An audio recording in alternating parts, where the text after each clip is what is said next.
Assalamualaikum, good morning. So ni last day kita dekat Jakarta, Bantul, Jakarta lah. Dia ambil balik dah. Kita makan.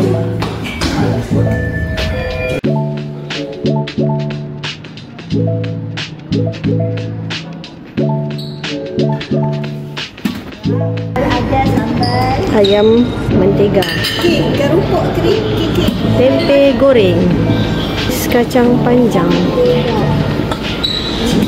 mi goreng, nasi goreng, nasi putih pun ada.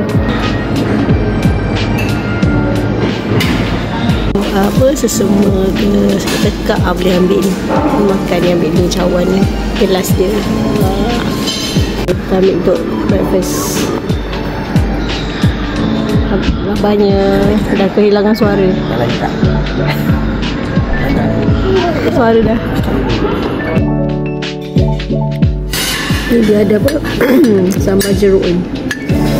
Pedas tapi sedap. Aku suka pedas-pedas ni.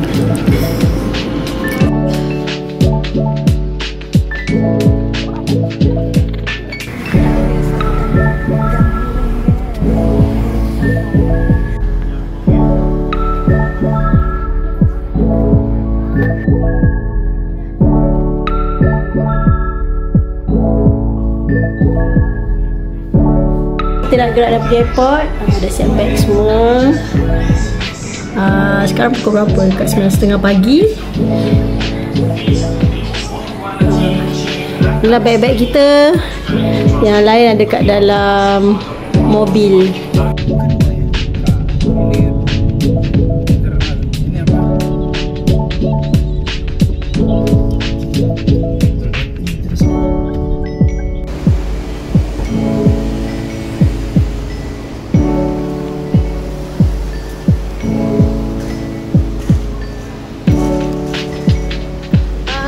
Masuk dah ke dalam departure.